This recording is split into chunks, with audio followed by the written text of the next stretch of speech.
go. Dude, thanks for coming in. Thank you for having me, man. You. Yeah, man. It's going to be a good time.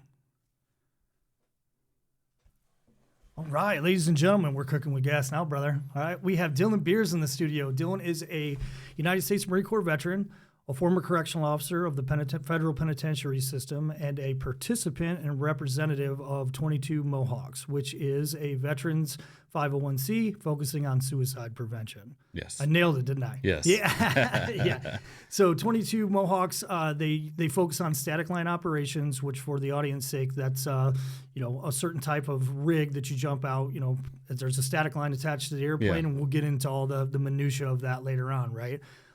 Anything that lowers that 22 number, right? Yes. So once again, for the audience sake, 22 veterans a day commit suicide, unfortunately. So any effort to lower that number to fucking zero is worth talking about. So thanks for coming in, dude. Appreciate you. Well, let's get into your origin story, man. Where are you from? I think I know the answer. Yes. Born and raised in Polo, Illinois, the great town. Grew up playing sports. Anything you can hit, kick, or throw, we're out there outside doing it. Sure. Yeah, absolutely. Yeah. It's, Matt, it's such a, when you're growing up in that town, because it's a very, very, very small town, and there's pros and cons to that always, right? Like, did you feel the urgent need to get out when you were able? Was that part of your impetus going into the Marine Corps? Not really. I enjoyed everyone knowing each other. No one had cell phones to text each other. You just show up at the baseball park and there'd be 20 bikes there. Everyone's hanging out already. Yeah, that was the rally point, right? You just had to go to the rally points to figure out if your friends were out and about. Yeah, that's bad. Because when did you graduate? I graduated in 2016. Okay, cool. So a little bit before your time, unfortunately. Yeah. A little bit more gray in the beard. Yeah. Well, what made you decide that? What steered you towards the Marine Corps? I think it's just always something I had in the back of my mind. A big thing for me, I think, is I was in junior high when Justice passed away, and that was, I think, a pivotal moment in like shaping my mind. I'm like, okay, well, if he did that for our country, I'm like, there's no reason I shouldn't be out there trying to do the same thing, serving the country. That's legit, man. I mean, did you have any family members or any other influence? My grandpa, my dad's dad, he was in the Air Force, Vietnam, but it's something he never talked about. He passed away when I was pretty young, so I never really had that much influence on him. But my mom actually blames my dad as well, because my dad said if he were to go back and do it all again, he would have been signing up. Yes. Yeah. So mom wasn't happy? Yeah. Yeah. Dad was supportive, but blamed him for me joining up. Yeah. Well, I mean, it's one of those things where it's a major, obviously it's a major decision, oh, yeah. Right? You know what I mean? Like, and any mom is probably not going to be, my mom wasn't hot about it either, no. Right? Yeah. I wrote the note on the table, laid it on the kitchen table, and went and signed my papers. Did you really? Yeah. I was 18 a few weeks into the school year, so I didn't need their permission. No shit. So you just decided on your own, no pre-talk. I had the big dreams of playing in the NFL, but when I topped out about 5'10", I'm like, that's not an option anymore. So went that route and wrote a note for mom, and dad said she went to the bathroom and cried for a few hours. Oh, man. I came home and said, hey, I'm enlisted now. That's amazing. That's amazing. Oh, my God. I would have loved to have been a fly on the wall. Yeah. What? I'm sure there were some conversations ahead. Well, how soon after you signed up did you go right away? So I had the summer to have my fun, get the quirks out and all that stuff, and I shipped off August 22nd. Were you East Coast or West Coast? West Coast, of West course. Coast, yeah. The good coast. The good coast, right? The best coast. Yes. The internet's going to answer to that. Yeah, right? yeah. Yeah, I mean, why? If you're going to be miserable, you might as well do it in California, right? Yeah. Yeah, that's what the old man told me. He's like, if they give you a choice, he goes, go to, at least you'll have nice weather. You know what I mean? While you're getting thrashed. But and you graduated, you said 2016, so would have been fall winter class. Yeah. Right? So small platoon, right? It was 80, 90, I think. That's big for a winter class. Yeah. Yeah, that's real big for a winter class. It was a little easier to hide behind the cracks. You messing up. You can't ever truly hide all the way. Yeah, no. Yeah. They see everything. Did you, was there ever a point where you're like, oh, fuck, what have I done? Before I started receiving letters, like that first 2 weeks before you don't get any letters, like, oh, this, a ginormous mistake. Like, first time, 18 years old, first time away from home, you're like, I miss mom, I miss dad, I miss my dogs. And then once you started getting the letters, it kind of like brought you back home, I think. Mm-hmm. And it kind of made everything okay, because towards the end, phase 3, you're having a good time, I think. Yeah. As much as a good time boot camp can be, you're enjoying it. For sure, dude. I can remember, and that's all I ever, to be self-indulgent. I mean, I had you know what I mean? Like, I couldn't wait. I can't remember a time where I didn't want to go. Like, I had just mentally, and even with that mindset, I think it was the first night, I was like, oh, fuck, what have I done? See, I barely remember getting off the bus. I don't know if I've had like the stage black. Like, I don't remember going off the bus. You know, they're getting yelled at, dumping stuff out. Like, I have almost no recollection of that. I was just in autopilot. Well, it's they do such a good job of sensory overload. Oh, for sure. Right? Like I remember getting off the bus because that's such a pivotal moment, or an iconic moment. The yellow footsteps. The yellow footprints and the whole 9 yards, right? But after the yellow footprints, that's when I go black. It's just like I think there was like a 72-hour period before we got platooned up or clicked up, right? And then like that's when the lights come back on, right? And that's where but to your point, there's a significant amount of time that I don't remember anything. Oh, for sure, yeah. You know, because you're just, unless you're sleeping, there's people screaming at you and they're moving you from one place to the, it's just mass chaos, right? And so your mind goes into survival mode and you just fucking what happened? Yeah. You know what I mean? That's fucking bitching. You're probably one of the first persons to bring that up. You know what I mean? Like, and that jarred my memory. Like, yeah, there's a large period of time that I don't remember. Just kind of went with it. Yeah, it's crazy, dude. Well, so West Coast boot camp, all right, and then you were an admin, 01, correct? Yeah. That's the most important dude in the Marine Corps, right? Yeah, You're making sure that's what they tell me. You had no shortage of friends or haters. No, yeah, I can make paperwork disappear pretty quick. That's for sure. Was it pay? Was it pay, or what was your? So main I function? was, in a sense, HR. I was dealing with personnel. So when I was at the training command, School of Infantry, that's where I was taking care of the student personnel, making sure the numbers are good, and then any paperwork, promotions, just kind of on the headquarters side. Okay, right on. And how long did you do that for?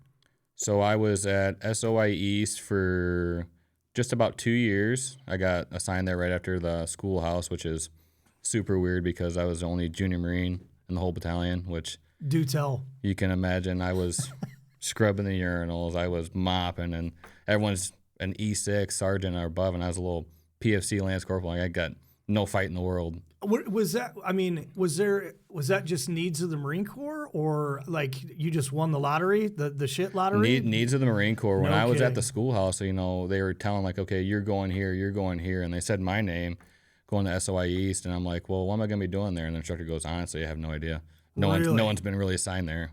So they shipped you from California back out east. Yeah, so my schoolhouse was in North Carolina, Jacksonville. Okay, right on. Okay, that makes sense. Yeah, I was trying to think because you did MCT or Marine Corps combat training in Pendleton. Yeah, West Coast. Yeah, right on. And then were you excited to get shipped out to Camp Lejeune, the illustrious camp? Did you know? I mean, you had to know. Yeah, I was excited just to get something new. I wanted to travel both sides because I was in the schoolhouse is on Camp Johnson. Okay. Yep. That's what's the little.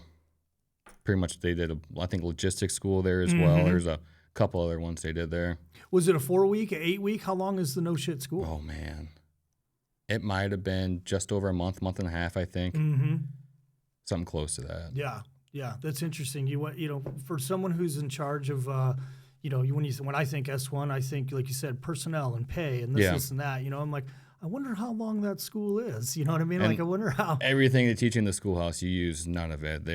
Every For sure. S1 has their own way of doing the files, how they do stuff, their day-to-day activities. So how many deployments? You said you did a float, right? Yeah, I did UDP. And UDP. Unit Deployment Program. Yeah, your floats. Yeah. Yeah, your floats. What MEU did you do? No MEU. We just flew right over to Japan. Oh, sick. Okay. So we got Camp Schwab on Okinawa. Yep, I'm familiar. And then we went to Camp Muji on mainland Japan. And then we did a little co-op in South Korea with the South Korean Marines. How was that? They're a good time. What did you think? Had you traveled outside the United States? Oh, God, no. Yeah, so what did you think when you first got to Okinawa? Culture shock for sure. Like, I was almost nervous to go off base because I'm like, I'm going to get lost and end up on a movie somewhere. I'm like, I don't know what the hell's going on. The only thing that's going to happen when you wander off base is get in trouble, potentially. And right? we're good at that, too. We're super good at that. Yeah, it's always interesting to me, that first, especially coming from a very small, and I don't care if you come from a big city, whatever, like teach their own, but coming from a very small and rural place and then getting transplanted into, like you said, basically an alternate reality, which is, like you said, culture shock, right? And some people really, really enjoy that. And then I think everybody starts to enjoy it after a while. It's that kind of that initial, it's the initial shock, sure. Shit, because Oki's awesome. Oh, it's beautiful. Yeah, it's a beautiful place, right? And you like being in the water or walking around hiking, that's the spot to be. And Schwab's the shit. Yeah. You know what I mean? It's away from everything. That's correct. about the only bad part about it. Yeah, minus the recon Marines running around being assholes. Yeah. We didn't go to that side of the beach. We kind of stayed on our side. Yeah. So, and then mainland, you said, where were you at in mainland? Camp Fuji. Man, I don't think I ever went other than flying in and out. Yeah, I think that was mostly just, there was some permanent personnel there, but that was just for the guys that were on their UDP. I had to go back sleeping in a squad bay, so that was awesome. Back to the roots. Sure. And then where else did you hit? What other spots did you hit on that deployment? Was it just mainland and Oki? Yeah, and then South Korea, I went to Camp Mujik. Dude, how was that? I've that never was been. Fantastic. It's a lot less, I say Americanized. Like in Japan, there's a lot of people that understand English. In South Korea, you got to have a translator app on your phone, or really? the cab's going to drop you off somewhere. Because when we were working with the South Korean Marines, they were telling us they have to take 3 years of English in their school, but they say if you don't use it right away, it's use it or lose it kind of thing. Very perishable. Yeah, very, very perishable. So they assigned terps for you. Yeah. Yeah, that's that. Yeah, because otherwise you'd be dead in the water, right? Oh, for sure. How were they? How were the Rock Marines? They're a fantastic time. They love arm wrestling because they want to be big and strong. It was arm wrestling every single day. Did a lot of room clearing stuff. They were showing them how we rappel and talking about how they rappel, and they were going around trying to teach us how they do their upside down rappelling. Sure. We're all going to try that, and the first guy that did it bounced his face off the ground. So we're like, okay, we're not going to do that today. Yeah, it's what do they call that? I don't want to say high risk or high consequence activity. Oh, for sure. Yeah, if you don't get it right, you're gonna know. You're gonna get hurt. Yeah. Well, so 6 months, right? Basically a 6 month UDP, or was it shorter than that? It was a little bit longer. I think it's closer to 7 months, because I know when we got stuck in South Korea a little bit longer than we were supposed to, because our HST, our high speed transport engine broke down, so we had to hang out there for a little bit longer, and the boat kept on breaking down, trying to go on island to island. So I think it's really close to 7 months. How much liberty did they? How was Liberty? That's everyone wants to know. How was Liberty? Your first week there, they kind of want you hey, calm down. You want to go out, and then after that, it was be back on base by midnight, and if you weren't there by 11 o'clock, you're getting phone calls. Sure. And then when we were in Camp Fuji, we had an opportunity to go to Tokyo, and we had one Marine that messed up. There's always one. Ended up punching a police officer and breaking her jaw. Oh, fuck. So that was lockdown, no drinks. You can't even think about having fun. Yeah, exactly. He ended up sitting there for, I think, 7 or 8 months in Tokyo prison. It's almost like I had this discussion with another Marine. You're so pumped up and ready to go out, right? Because it's new and it's exciting and holy shit, right? It's liberty. You get to, no one's looking over your shoulder. And it's almost, I think you're asking the impossible. It's for something stupid not to happen. 100%, dude. It's almost like if I were in charge, and of course I'm not, and there's probably a good reason why, hey, go get it out of your system. Yeah. Let all the fuck ups happen, and then we'll go on liberty. Yes, of course. Which of course, that's a little bit easier said than done, right? Because it's inevitable. Somebody's going to do something. Yep. Well, best liberty story you got from that deployment. Oh, man. Right? I'm going to put you on the spot, dude. Yeah, putting me on the spot. I wouldn't call it boring, but I stuck to my roots really well. I was either scuba diving, working out or just barracks Staying rat. on the safe side. Yeah. Staying on the safe side of the street. I'd say I was careful. I guess the big one that we had was our first weekend we were able to go out and drink. Mm-hmm. We all went out and had our fun, and when we were in Schwab, we had our own little dorm rooms, essentially, and we were on the same floor as all the CEB guys. And we don't know those guys, and they don't know us, and everyone starts drinking, and the Combat Engineer Battalion, right? I know exactly what you're talking. For the audience's sake, all these camps all over Okinawa, each camp kind of has a flavor or a theme, and it just depends on the unit, right? Like Camp Schwab had the recon guys and the CEB guys, and I think there was Amtrackers there as well, the amphibious tractors. And anytime the units start to drink and intermingle, you're asking for shenanigans, right? Hallway clearing about 10v10, 15 versus 8. It was just first week drinking, and then by the end of the deployment, you're best friends with every single one of those guys. Absolutely, dude. Yeah. I just had to get that initial rush shaken off. Mm-hmm. I was in my socks and no t-shirt, just getting pushed around like crazy. That's awesome. Well, you said you scuba dived. Were you qualified before you went So over we it? just did, not like the actual SCBA. We're just snorkels and spear guns. Oh, sick. They did like the guys before that were in our rooms. They like take the ceiling tiles and remove them, and then put like old spear guns up there. They're old because you can't really take anything home with you. So you'd find brand new TVs up in your ceiling, bottles of Jack Daniels, just any random thing they didn't want to take with them. Holy shit! They'd be up in your ceiling. Yeah, that makes it's prison. Yeah, pretty much. You're trading stuff. It's prison. Yeah, and you can talk, and because you were you were a correctional officer. The similarities are probably a lot closer than people think. Yeah, for sure. Yeah, without a doubt. So good deployment though overall. You had a good for time. sure.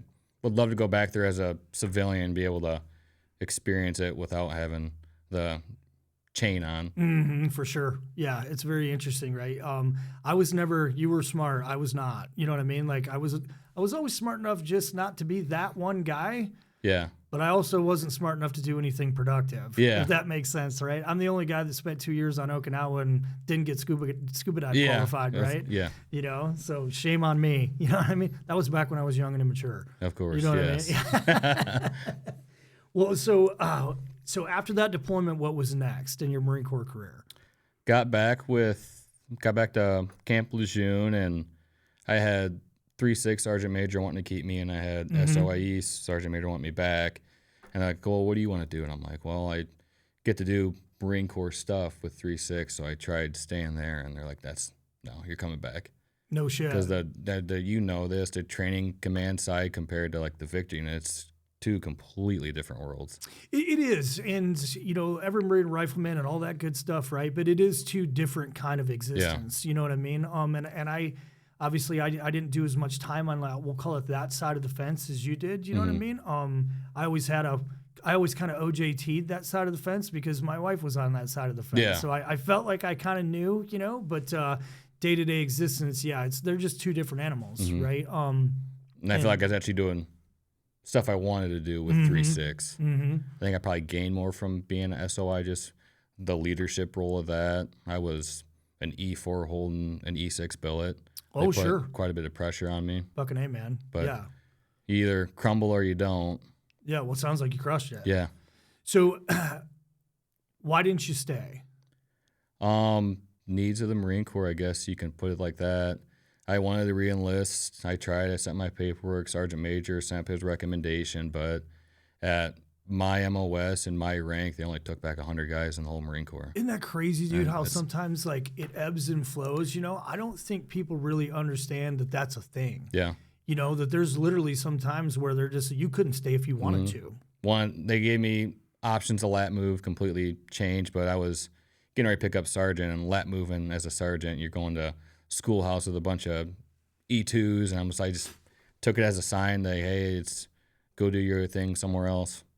Are you the type of guy that looks back on that and kind of regrets it, or it just is what it is? Kind of. I'm not sure about regretting, but like the what ifs go through your head because two of the ones is either counter intel or psyops or want me to lat move into, and I'm like, I don't really know much about those, but to see that kind of the side of that world would have been pretty cool, I think.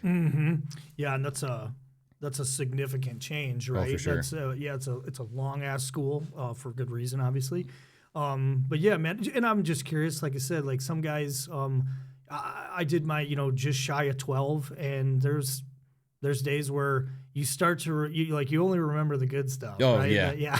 You miss the boys and the experience, but yeah, just kind of took it on the chin, and that's the way life wanted me to go. And I'm sitting here right now, and I wouldn't be that way. Yeah, 100%. If I didn't get out. Yeah, absolutely. Well, so you get out. Did you come straight home when you got out? Yeah. Yeah, and then take us through how we got into the correctional officer side of the house. Got back to Polo and just kind of sat there and like, okay, what do you want to do for the rest of your life, kind of thing. And I grew up helping out on the farm, pushing cattle around, and I'm like, well, I'm not going to do that. I don't got a farm. And then I just saw a job application for a federal officer, corrections officer. I'm like, let's go see where that takes me, and went to one of their job fairs, and they love their veterans. It's kind of the same type of brotherhood. And I brought my little resume, my Marine Corps resume, and they're like, hey, yeah, come in next Friday. We'll do an interview. And did you start off in Dixon? I started up right at Thomson. Oh, okay, cool. All right. And what is that? That's about an hour, right? Close, yeah, 45 hour. Yeah. And like you said, the correctional officer thing, and Pete Knudsen, or I think Pete, he's been on the show, and yeah, it is a clique unto itself, right? For sure. And there's good reason for it. It's that's a very, very interesting profession, and I got tons of questions, right? Yeah. Like was there ever a point, or did you ever reference anyone else in the area because there's quite a few guys around here, right? Between Dixon and Thomson that do it, that are COs. I just kind of went all in on it. I really didn't talk to him. My grandpa, Rich Fuller, he was retired from Dixon. Yeah, shout out to Rich. Yeah. I just kind of, I'm doing this all in, both feet in, and that's the way I went. I had no one to talk to. No experience. They just kind of took me in. Just say, well, I'm just all in, chips in. Teach me. Right on. Well, what'd you think, man? How long did you do that for? Did that for just shy of 4 years, around 3.5. And it's another, talk about culture shock.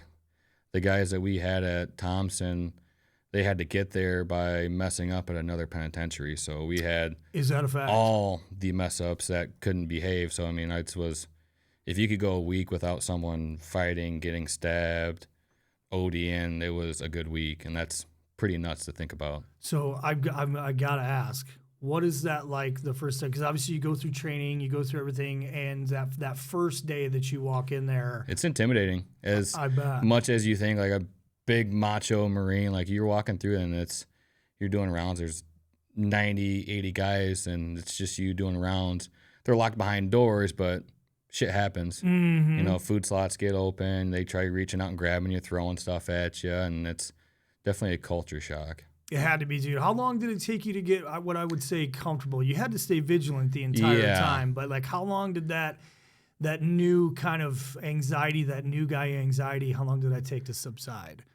Probably, I would say like comfortable, like not nervous walking in, probably 3 months, but like I would say confident around 6-7 months when you start knowing your job scope a little bit more. Like, okay, well, this is how I'm supposed to handle this situation. And that's all it is there's something new every single day. You can never prep for what the hell they're going to do. But going through experiences like that, I think it makes you get better at your job, as hectic as it is. What would you say was the most challenging aspect? Dealing with, inmates were fine. Inmates do inmate things. I was used to that.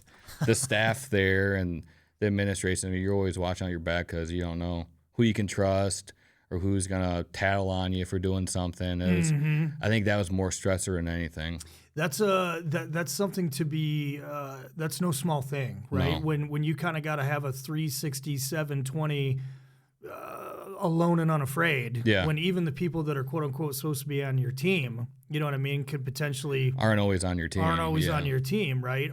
Man, that is not a that puts years on your life, dude. Oh, for sure. You know what I'm saying? Like that. And you can talk to Emily about it. She knows I was coming home just miserable all the time. It's tough, dude. It's a tough business. You know what I'm saying? And God bless the people like you that do. I don't care if you did it for a minute, and then decided like at least you volunteered. You know what I mean? Like that takes nuts in itself, right?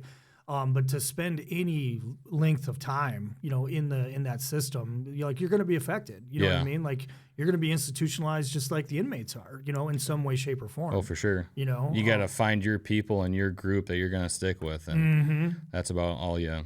And so you did that for 3+ years, you said? Yeah. Or close to 4. Yeah, Correct close to me. 4. Yeah, close to 4. What was the, if you don't mind, if I can, what was just, hey, I'm not going to do this anymore? Or was there a significant event? Or the way that the prison system was going, I didn't agree with. Like, it was getting super political, like not allowing us to do our jobs to the full effect. And like who's in charge around here type of deal? Yeah, like inmates, quote unquote, run the yard, but they were just letting them get away with everything. And it was starting to become dangerous. And one of my big factors is, it's funny, but like they want us to start being friendly to all the inmates. They're not inmates, they're future neighbors.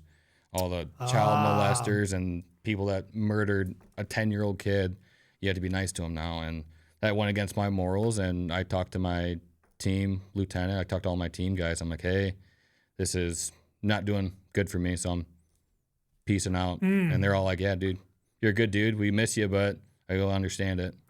There has to be an aspect of it, and the only reason I'm privy to it is, my brother was a correctional officer for a significant amount of time. Yeah. And that interpersonal relationship that you almost have to have with the inmates. Like, am I going to be the asshole? Am I going to be, kill him with kindness, or at least attempt to keep the peace with kindness? And I'm sure every single person kind of attacks that a different way. You know what I mean? Like, what was your preferred method? I was respect both ways. If they did their things, and I was always the guy that, like, if I didn't see it didn't happen, don't make me look stupid kind of guy. Okay, sure. But if they respected me, I'd send it right back. And if they were being dickheads, I would act accordingly. Right. So, yeah, two-way street, basically. Yeah, I'm going to treat you how you treat me, and then if not, then this is happening. Yep. Yeah, that's fair. That's fair. I thought that was the most effective. You had the guys that were, we call them door warriors. They'd go up to the door and just scream and shout and yell at the inmates. I'm like, that's doing nothing for them, pissing them off. It was. You think that was just a form of entertainment? Oh, I'm sure there was guys that did that just for the shits and giggles, but that causes problems for everyone on your shift and the shift before, because now this guy's pissed off and going to break his sprinkler head or do something stupid, and all because one guy wanted to have 5 minutes of just entertainment. Yeah. Yeah, because he's bored or whatever. Yeah. And then, and there, like, I can see, I'm kind of surprised that that was allowed. Yeah. You know what I mean? And having never spent 1 second inside the system, thankfully, knock on wood. You know what I mean? Like, I'm sure that's easier said than done. You know what I mean? It's like, they don't stir the pot, dude. They want you to lose your cool, too, because they're winning, getting a reaction out of you. They'll say anything you can think of, talk about killing you, killing your family. When I get out, I'm going to wait in the parking lot with the AK-47 and shoot you. I'm like, you can come over to the house, dude. I'm fine. Yeah. And what do you got? 5 years left or whatever their stint was? Exactly. Yeah, like, I'll see you then. Waiting. Yeah, I'll see you then. I had a guy threaten to kill me for turning off his nightlight. He was reading his book and it was midnight. I'm like, okay, your light's going off. I was like, I'm going to put a hit out on you. I'm like, it's okay, buddy. I'll be here. It's coming. The question's coming. Craziest story, or most interesting or challenging. Like what you said, like every part of that job is challenging. There was, the amount of violence there, it's outrageous. Like, you get so numb, like someone getting stabbed, you're like freaking out, but that's the 15th time it's happened in the last 6 months. You're like, okay, I'm used to it. But the worst one was seeing an inmate. He was on suicide watch, and we had to give him toilet paper and everything. Seeing an inmate grab his turd out of the toilet and start eating it like a candy bar. Oh, dude, yeah. I had to walk away. I said, I can't do this. I'm not doing this right now. And, there was people that got murdered there and whatever, but I'm like, that was the one I'm like, I can't do poop. Yeah. That was I rough. don't blame you. That was rough. Oh my God. That's yeah. And he just started laughing when he's doing it. Didn't? Clearly insane. Yeah. You know? We had guys that were just nutcases. So I know in the Dixon facility, there's what they refer to as like the X house, which is the same thing in Thomson. There was an X wing or an X house. So yeah, we call it the SHU, the special housing unit. Okay. And that was the guys so we had the special management unit, which was all the guys on the south side. And whenever they messed up on the smooth side, they get sent to the SHU for 90 days, the special housing unit, and they do their time there with fewer restrictions than what they already had. And usually if it's something bad enough, whether it's an assault, they get shipped out and usually go to the 80X in Colorado. That's like the super max, where they don't even come out of their cells for everything. So the cage is in there, the shower's in there. Wow. A lot of gang leaders. That was there. It was super heavily gang populated, which the weird part is those are usually the best inmates. Really? Because they have to follow their politics or something bad's going to happen to them from their own guys. Ah, that makes sense. The most respectful guys are usually the active gang members. The shot callers, so to speak. Yeah, they have consequences if they do something stupid. Is the are the gangs? I mean, like I'm going to sound like a complete idiot right now because, like I said, all I've seen is TV. You know what I mean? Like, do they really run the show as much as it's kind of depicted as they run the show? It's probably penitentiary dependent, but it's never going to be zero. Depending on how high the shot caller is. Like usually you have one guy that's kind of in charge of the range, but like we had guys that were called Black Hands. They were Mexican mafia leaders, and if they said something like, and COs listened. Really? It was a weird thing to understand because like they kind of always say like know your inmates. Like don't go up there and be an asshole to this guy because he can reach out and poke you on the outside of the fence. That's legitimate, dude. Oh, for sure. You know what I'm saying? Like that's crazy to me. You know that it's very interesting in this weird coexistence of you guys obviously have the authority because you're the correctional officers, quote unquote in charge. Yeah, quote unquote in charge.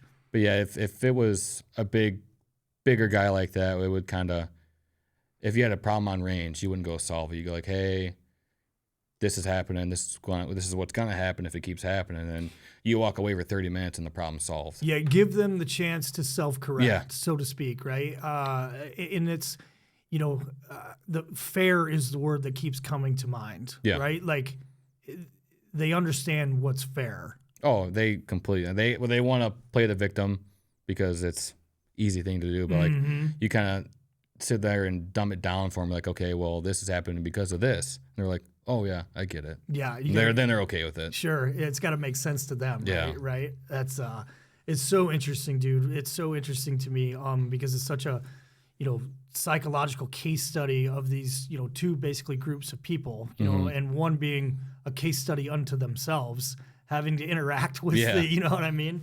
So I always have a million questions because it's it's intriguing to me. It would be an interesting thing to do to me for like a short period of time. For sure.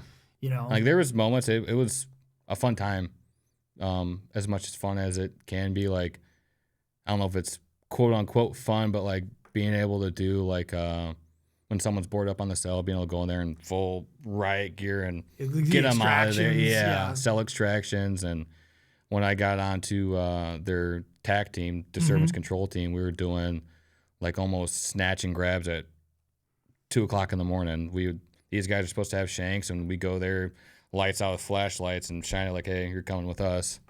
Really? Yeah. And then there was the big one where we confiscated a phone that had a picture of a .22 pistol on there. So the whole prison's like, okay, there might be a pistol in the prison. So we had to get activated as our disturbance control team, and our SORT guys got activated, which are Special Operations Response Team. Those are the guys with the lethals. We run all non-lethals on DCT, and we had to go up there, and we went up the second tier out through the backside where they couldn't see us coming. And you have your breacher, you have your 1, 2, 3 guy, and his cell was 2 cells down, and I'm sitting there counting heads. I'm like, oh shit, I'm gonna be first guy through that door in the cell. So like, you get the adrenaline pumping, and then you hear the execute. You're like, oh fuck, and you're just going straight autopilot. So I know obviously this is going to be an elementary question because no prison system is airtight. No, it's impossible. Right? But then when you tell someone like me who's never been in the, done that profession, I'm like, how do they get a pistol in there? I know anything is possible, but I'm intrigued at like, did they part it in? Did they, you know what I mean? Like, how would something like that happen? Something that big. I mean, the drones is a ginormous problem. Really? Yeah, they'll do a flyover, and even those things can cruise pretty good, and they'll fly over and they'll drop it in the middle of the yard, and usually have it like in a green bag. And then when they go out and do their yard time, they'll take it and throw it in their waistband and go back to their cell. No kidding. Cell phones. Like a lot of the drugs came in on magazines and books, stuff like that. They would soak it in the papers. Like bigger stuff like that, it would usually come from drones, hopefully. What was the number one narcotic or drug that you would find in there? K2 was the big one because it could get soaked onto paper. I don't even know what that is. It's like a synthetic. It pretty much made him pass out. Really? For an hour or two. So a downer, obviously. Yeah. You'd be able to soak it on a piece of paper, and it just looks like a stain. You wouldn't think anything of it until you see it, and you're like, okay. Once you get the visual of it and you catch it a few times, you're like, okay, well, just send this out and get it tested. So it's like a synthetic opioid or opiate? I think something close to that. Huh. They would roll up in their toilet paper and smoke it, and then you'd walk past their cell, and he's just, slumped out in the corner, and you're trying to wake him up, and he doesn't wake up. You're like, okay, he's either dead or OD'd, so you have to roll the cell door open and go get him and start, sternum rubs. No kidding. Yeah. K2, I've never heard of it. Yeah. That's interesting. And soaking it on the paper, they're so, and I think this is why I find it so intriguing is, like how your ability to figure out the system when you're captive. Mm-hmm. You know what I mean? Like, they got all day, 24/7. I mean, it's nuts how much free time they have to think about how to get stuff done. It's, you know what I mean? Like, POW training, because obviously I went through POW training, and it's very, very different than obviously being incarcerated in the system, right? Yeah. Like, but still, you're captive, Mm-hmm. right? You're captive for the length of that course, right? And it was amazing to me that obviously through training, like they train you how to think, like or how to think when you're in captivity, which is constantly a way to escape, right? Yeah. And but in there, where escape is, some of them don't want to leave. Yeah. But There's still, that too. Right? They still want their drugs. They still want their whatever. And so, it's always been fascinating to me of how intelligent a person can become when they need to be, when they want something. Mm-hmm. It's like you said, hiding stuff in the ceilings. And we were making a joke about the Marine Corps stuff, like you said, how similar it is between, right? like the barracks and the X-Wing. But man, that's nuts, dude. That's crazy. So almost 4 years, and you just said, like I said, you just decided to, hey, I don't like the way this is going. Yep. It's kind of ran its course, and you left. Yeah. Right. How long ago did you leave? That was back in 2023, I think. 23. No, maybe 24. 24. I just curious, you know what I mean? Was it yesterday? Yeah, You know what I yeah. mean? Like, hope I'm not bringing up bad memories or no, whatever. you're fine. Still fresh. Well, so you got involved with 22 Mohawks. Yeah. Right. And take me all the way through it, how you got involved. So I got involved. I had my buddy Danny. He was at a veteran 5K run, and they were there, had their little tent, and he listened to them, and they're like, hey, do you want to sign up for this lottery to go through an airborne school? He says, hell yeah.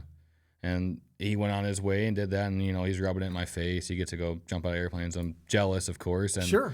there was, I think, 2 weeks left before he had to go, and they did a Zoom call, and interview, and they're like, hey, we have a spot open up. Does anyone have someone that wants to go? And he called me right away. Mm-hmm. Like, hey, can you come do this? I'm like, well, I work at a federal prison. Like, I just can't just jump and say, see you for a week. And I called my team lieutenant, and he goes like, yeah, it's already in there. Go. Oh, sick. Yeah. Yeah, so it did work out. Mm-hmm. So you just stumbled up, you basically through a friend. Yeah. He gave me a call like, hey, can you do this? I'm like, it's kind of on the spot. He's like, well, I need to know right now. Like, we're on the Zoom call.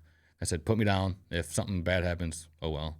Badass. All right, so they put your name in the hat. You get picked. Yeah. Right? Take me all the way through it. So you get you get picked through the lottery, and then you get in contact with those guys, and only thing you got to do is buy your plane ticket down and back, and they send you out on a Sunday. You fly into Florida, and they either Uber you to an Airbnb or they'll pick you up, and you get sent into this 6-7 bedroom Airbnb with 20 guys that you never met before. Then Monday you start going to class. But all vets and first responders, correct? Yep, veterans and first responders. Firefighters. One of my buddies I met down there was a New York City firefighter. It's just the wide range of it. Didn't take you to a little bit of butt sniffing in the beginning, right? I'm sure everybody's getting to know each other, right? And then it's the age gap too. I mean, we had guys that were in their 60s, and we had guys that were in their early 20s. You're kidding me, yeah. Really? We had a former retired lieutenant colonel that was probably early 60s that jumped with us. That's badass, dude. That's awesome. He was hurting. Static line is not the, as you well know. Yeah. You know, that's that ain't free. Yeah. You pay for that. You know every time. Yeah. You're coming down pretty hard. Yeah, you got a PLF or else. Yeah. You know? Yeah, proper PLF. Well, what was the name? It was. I got to check my notes. Was it X-35? Yep. That was the name of the organization that runs the school. Yes, X-35 is the National Parachute Test Center. It's where the airstrip's at, and where all the planes take off and go to. That's kind of like their home, where they do the classes. That's where you show up every day. No kidding. Yeah. And you said you spent the first 3 days, and we're kind of painting the picture and walking through the process, right? So you show up, Airbnb, obviously chow, everything else. Everybody's getting to know each other. Yeah. And then that first day of class, I think you said you spent the first 3 days talking about emergency procedures. And Everything that can go wrong and will go wrong. Here's how to make it not happen. No is kidding. what I got from it. Yeah. So what was the first thing that they covered? Obviously, parachute not opening.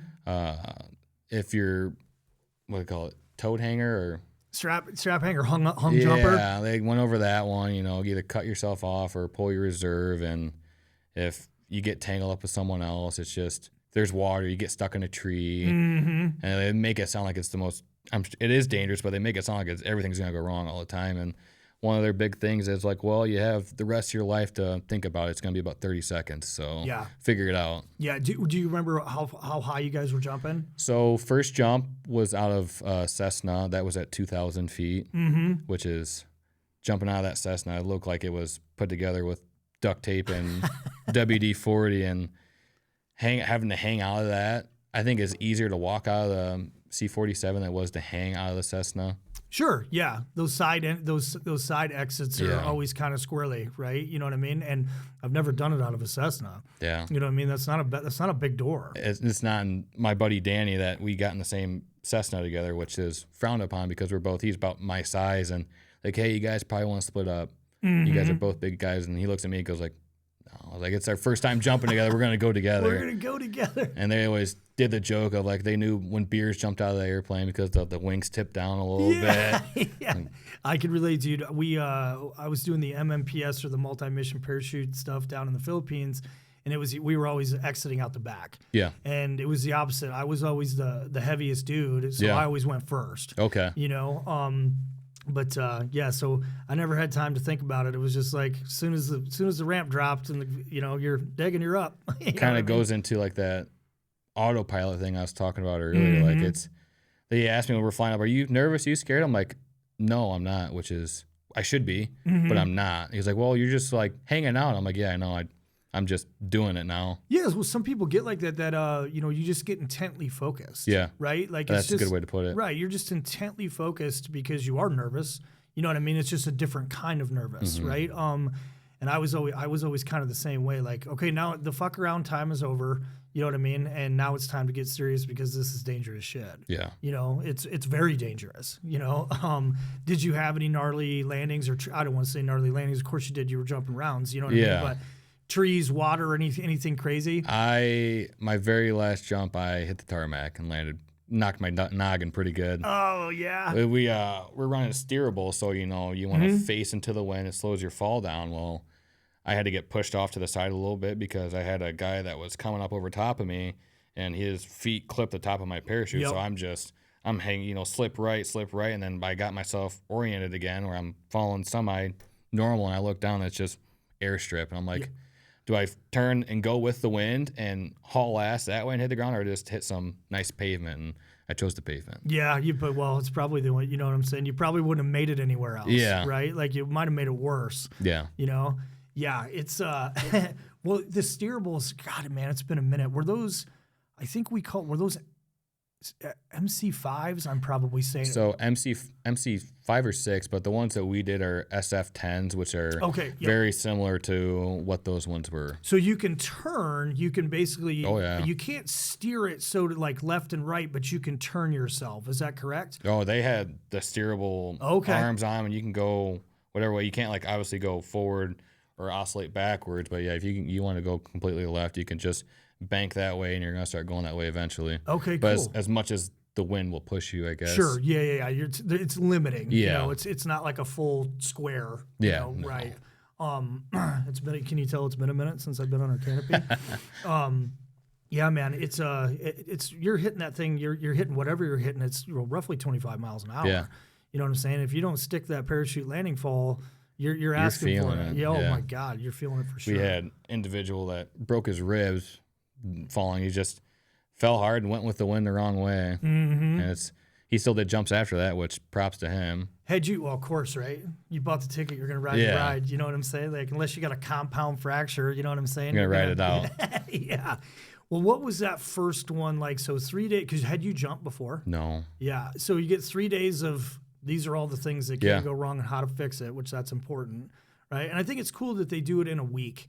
You know, because when I did it with, through the Army at Fort Benning, that was kind of at the end of it. I was like, I bet you could get this done in 4 to 5 days if you really, took the shenanigans out of it. You know what I mean? And there's a lot of tradition there and stuff. They do things for a reason. But what was that first jump like, dude?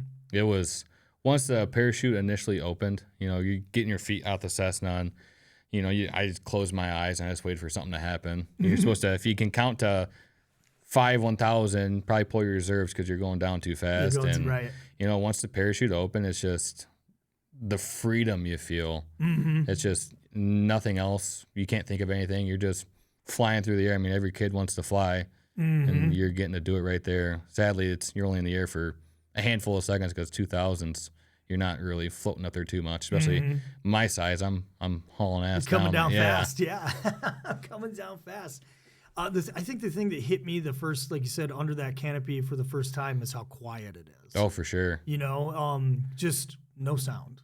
To me, it was just, that always struck me. I'll never forget that. How peaceful, How peaceful it is up there. Just no sound, and then, like you said, having that bird's eye view and being up there, it's neat. As long as you got your rig on right, you're super comfy. Or as comfortable as you're gonna get in the rig. Exactly. So how many jumps did they have you do total? So the minimum requirement to get your X-35 jump wings was 5 jumps. I think I ended up doing 7. If you wanted to go up 3 times a day, they'd let you. They didn't. There was guys that did 10 jumps, 11 jumps in the 3 or 4 day spurt we were there. Okay. Because they had a deal with the Marine Corps, so we had some active Marines there that were in this school, and they did 10 jumps with X-35. They're able to wear their Marine Corps airborne wings. Oh, sick. On their uniforms. There was some MAR admin pushed out or something got dealt with the school. And do you know how long that X-35 has been around for? Because that's an ingenious idea. Yeah. Details I do not. I know the founder, Bob Matthews, he has been jumping out of airplanes for the last 50, 60 years. He's not anymore, but he was one of the OGs in the business. Yeah, it's an ingenious idea, dude. I bet you the active duty components, use the shit out of that. Yeah. You know what I mean? Because parachuting operations are no joke, you know what I mean? And the weather, the DZ locations, there's a lot that goes into it, and there's not as many options as people think. Yeah. Right? So if somebody opens up a school like that, to me, that's a smart move. Usually airborne school was a re-enlistment bonus, or if you're doing something, now you can just take a weekend and either get selected through 22 Mohawks, and they do have, like, if you just want to go down there and jump, you can pay, but if you go on with 22, they pay for everything you can think of. Yeah, I was going to say, take me through the kind of, obviously, 22 Mohawks is using X-35 as their location. Yeah. And then do they have other events or other static line events, or is it all co-located in that one spot? They do other events. I know X-35, they put on a D-Day jump on an invasion, the anniversary. That a lot of those guys, you have to get like the official World War II outfit. You got to get the whole get up, and there's guys that fly over there and jump with X-35 and into Normandy. How fucking rad would that be? That's on the bucket list for sure. Oh, dude. Yeah, that would be so sick. And the jump out of a World War II aircraft is just insane. Mm-hmm. Now, down at the school, did you guys use that Cessna the entire time, or did you have other platforms that you were using? So first 2 jumps were out of the Cessna. Make sure, because you're only out there by yourself. Mm-hmm. They want to make sure you're doing okay. You're not nervous. And then the rest of the jumps were out of the C-47. Okay. What did you think about the difference in the platforms? You know what I mean? Like, what did you prefer? I preferred standing up and walking out. Yeah. That's just, you had the guys that would freeze at the door, and then you kind of give them a little love and they get out. But being able to just like hand off your static line and you just turn and out you go, I think that was a lot easier than scooting up to an edge of a Cessna that's rattling the whole damn time. It is, dude. It's bizarre how unsettling it is to kind of be scooting on your ass. Oh, it's terrifying. Right. It's terrifying, right? Versus, I'm not saying you're not scared when you're standing up, because of course you're, that good scared. Yeah. Right? It's like, I feel like I have less control of what's going on when I'm scooting on my ass, right? Everything that can go wrong will go wrong is going through your head. Exactly. We had this we had this jump where I was going through this Army school, and we were jumping out of Blackhawks. Oh, yeah. And I had never done it before, and I think that they were fucking with me. In fact, I'm almost positive they were. Like, as we were marching up to get on the bird, I had like 3 jump masters come running over. And like, hey, wait, because I was one of the only Marines in the school. So the level of shenanigans is always like, you're always like, hey, man, are they fucking with me right now? You're singled out for sure. Yeah, I'm singled out, right? So I have like these 3 jump masters come running over. I mean, we're under the rotor, which is unsettling unto itself, right? You're like, oh, shit, here we go. And all of a sudden I got jump masters with like big eyes be like rat fucking my gear. And they're like, wait. And I was like, oh, man, are you being serious right now? So they kind of, all 3 of them kind of, race JMPI'd me real quick. Yeah. They're like, okay, you're good. And I was like, are you sure? And I got on the bird, right? Well, as we're going, they just slap you on the back of the head, right? Yeah. And I happened to be one of the last ones. And when he slapped me on the back of the head and I looked over, nothing but trees. And I kind of looked back up at him and I went, are you sure? And he was like, go, and so out I went. I'm like, there wasn't a piece of flat ground inside. Oh, no way. And I'm like, well, this is what you go through training for. Yeah. And I did my little, cover your face and start turning, and I landed like a ballerina. No way. You know what I mean? The guys on the left and right of me weren't so lucky, I packed up my stuff, and then obviously tried to figure out which direction the DZ was. And, one of the guys that was hanging, and he was hanging high. He was up there high. And I'll never forget it. Like, he called me over, and I was like, hey, man, are you good? And I looked up. He was hanging there smoking a cigarette and eating a box of raisins. And he just was like, chilling. He's just chilling. He's like, he goes, hey, tell him to hurry up with the bucket truck or whatever they're bringing to, get me out of this thing, And so I humped it out of the woods. But, yeah, it's that was, I don't want to say my gnarliest one, but that wasn't a significant personal event. Definitely on purpose. Yeah, right.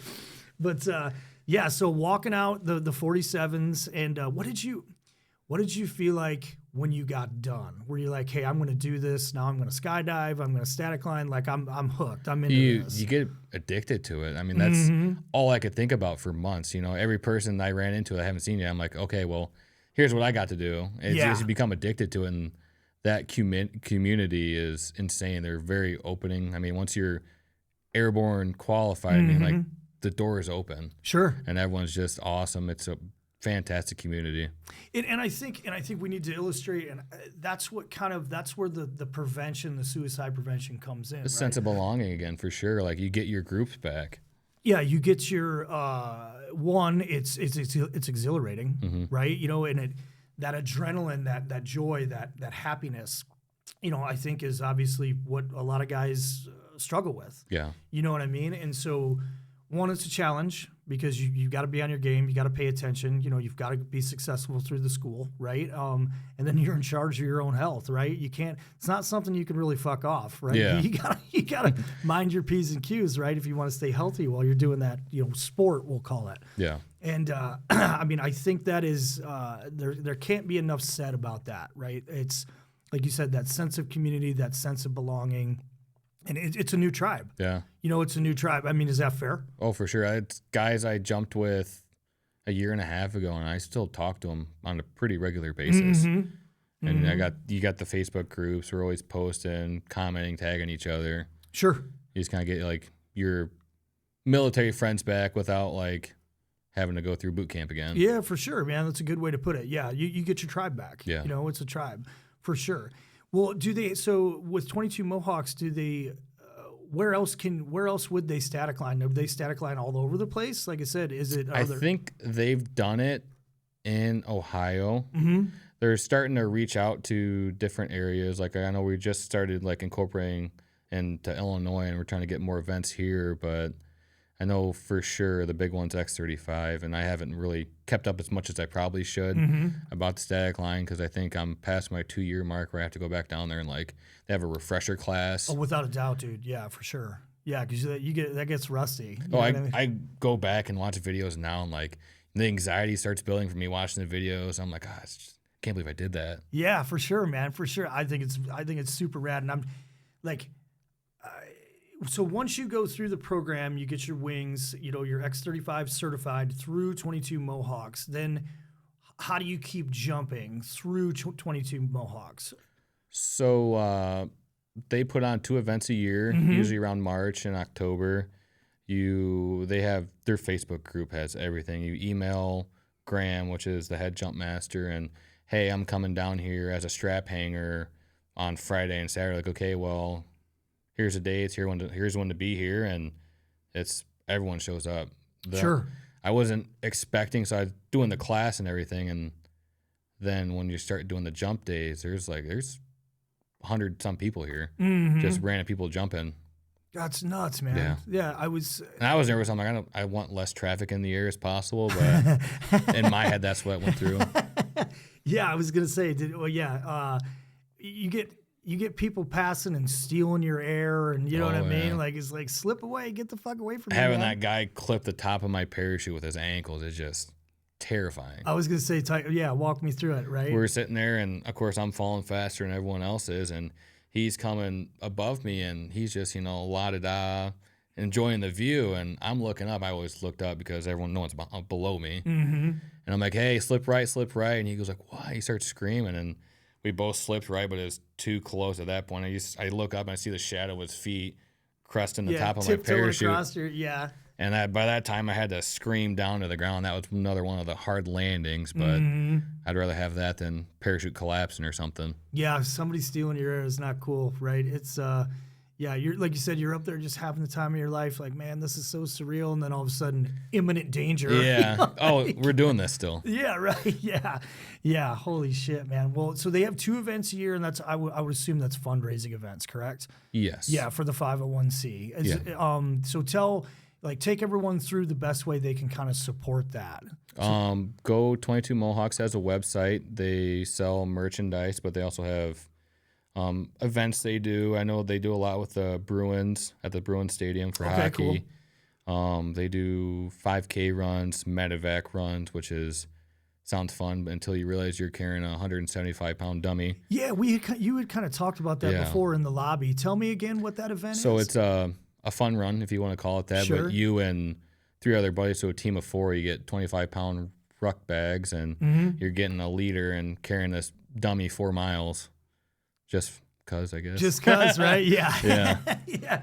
Hey, this is gonna suck. You want to do it? Yeah, absolutely. Sign me up. They do like hair cutting. They obviously the Mohawks. I think there's 40 people there that had Mohawks. Yeah, it was super cool, dude. It's a great name. Yeah. You know what I mean? It's a great name. It's and I surf you guys or stalk you guys on social media.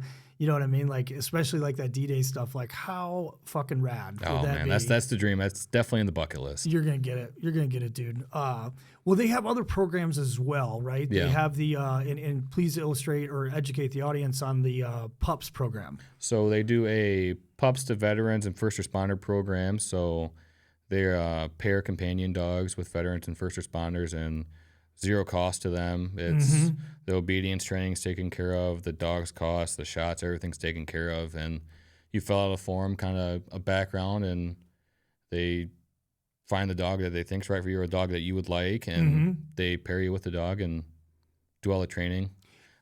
So training would be a service animal. Not titled service dog, but like the basic obedience. Like they're not going to be running away from you. They're not going to be pooping in the house. Yeah. But yeah, the actual title of a service dog, they're not that. It's like a companion dog. So, and you're a participant in that program as well, right? Yeah. I have a Daisy. She's a Rhodesian Ridgeback Doberman mix, and I got those guys through. I got her through 22 Mohawks. Very, very cool. That's very, very cool. That's that's a good program to be a part of, right? Those animals are intense. A lot of training goes into them, and very, very cool that they do that because they have a multitude of things, right? There was mental health coaching. Yes. Like they're covering a lot of bases. If you follow them on Facebook or go to their website, they're constantly doing events. Yeah, for sure. Well, fuck, man. I mean, when's the next event for you? Are you trying?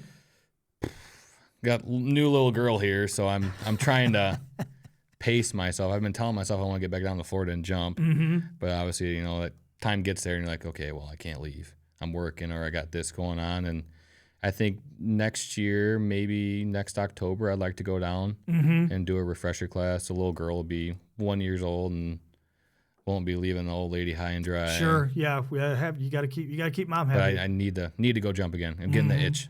Yeah, for sure. Have you thought about skydiving, or are you going to stick with the static line because you're comfy with it? I like static line. Yeah? I did a tandem jump on skydive, and that was way more terrifying. Really? Free falling is terrifying. I talked to the guy because the 22 Mohawks did a tandem jump in Illinois where they do the 10 veterans or first responders, and since I was kind of helping run that, they like, hey, you get to go jump too. And I told the guy, I'm like, hey, I've jumped out of airplanes before. This is nice. Like, okay, yeah, well, watch this. And we're free falling. I keep on looking back. I'm like, we're getting pretty low. He's like, yeah, I know we are. And we still kept on falling. I'm like, that was way worse than static line. See, that's so, like, usually people are the exact opposite. It's like once they get the static line, like, okay, I get it, I understand, and they want to keep, like, pushing. Yeah. They want to keep pushing the limit, so to speak, right? Well, we had one of my buddies that he actually has my dog's sister or brother, whatever it is. But he went and got his skydiving stuff because I think you need so many jumps by yourself or with tandem, and then you can go skydive. But I think I just like being lower to the ground. I don't want to worry about pulling my parachute. Yeah. Too much responsibility at that point. Yeah. Well, it's, either way, man, any time in the sky is good time in the sky. Yes, knees right? in the breeze for sure. Yeah, for sure, dude. And it's a very, very cool 22 Mohawks. That's cool, and the fact that you're involved with it, I think, speaks volumes, right? Because you got to give back too, right? You know what I'm saying? It's a tremendous opportunity to go through that, right? And then any way, shape, or form you can be involved and give back afterwards, is the least you can do. Right, the least you can do, right? So tell everybody where they can find them, both organizations, obviously online. Like, tell the audience where they can find them if they want to donate or get involved or be a participant. Yeah, just 22mohawks.com.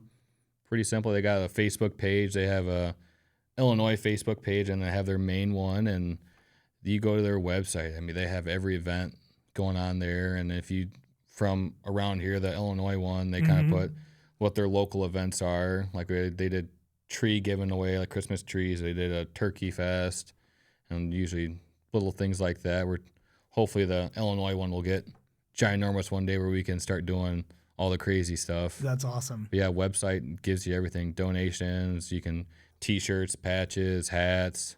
And they're on all the social media, right? They're IG, Facebook, Instagram, all of it. Yep. Facebook. Okay, fucking badass, man. Well, like I said, I've been stalking you guys. The events look amazing. Yeah. And I really, really appreciate you coming on and talking about it. Right. Thank you. Thanks for having me. Yeah, man. It's anybody else you want to shout out to before you better say something about Mom. Yeah.